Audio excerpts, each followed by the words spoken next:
play the game, 28-year-old guy wins only Sin. I focus so much on rank, calling like ARAM a waste of time, and the best support in the world says ever since Season 2, he's kind of just playing ARAMs all the time, he likes him more than rank. So maybe that's the approach. Let's go! Oh, they actually They locked. champion, and also just really fun to watch. I love Yasuo so much. The tiny things in his mechanics, the Q into the E into the auto, the Q, stuff like that.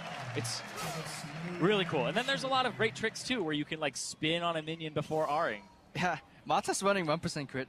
He's going for it. That's actually a very common Korean page. I'll look at a lot of Peanuts pages. They'll have them. And you're like, wait, you might crit the jungle creep. What?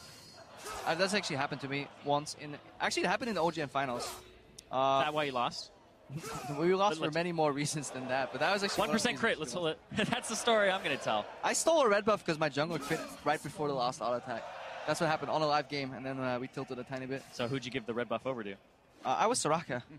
Like he had red buff Soraka. And like, anyways, doesn't really matter. Okay. Old story. Faker versus Mata. Faker is not running the 1% crit, so RNG gods have to be with Mata for once. So this is the matchup that I will usually play on the 1v1 map. I'll just play Yasuo every time that I can, because otherwise I can only feed one kill. You can't go to 0-8.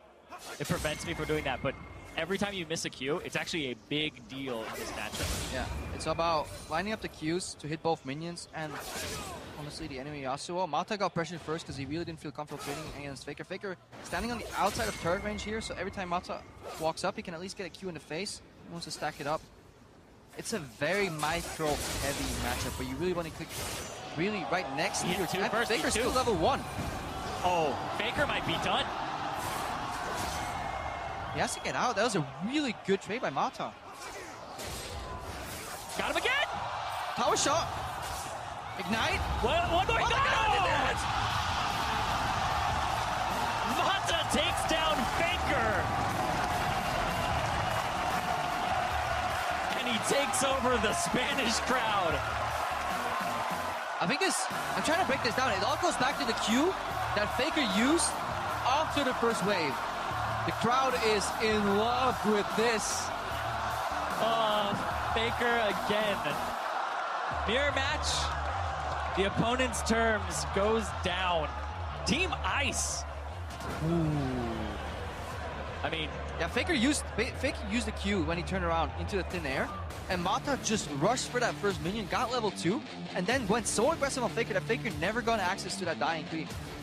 Borderline level 2 right there. Obviously, it's the 7th creep that levels you up, so the first melee minion of the second wave.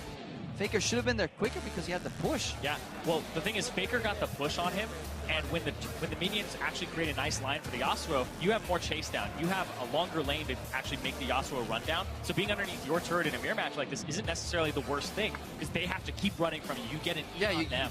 Mata did it really well. He walked alongside his creeps or zone, but even then, the waves are still going to meet in the middle. So in essence, it wouldn't matter. It was just the decision making. I think Mata had his Q up sooner, which allowed him to take down that creep much faster. I want to see it again. I want to see it in almost like long form. Because this is the end, and we obviously know how we got here. It actually takes quite some stones to go in here as well, taking a turn shot voluntarily, but then passing out. Even didn't have the ignite as well. The focus there, the half joy. You can see he landed.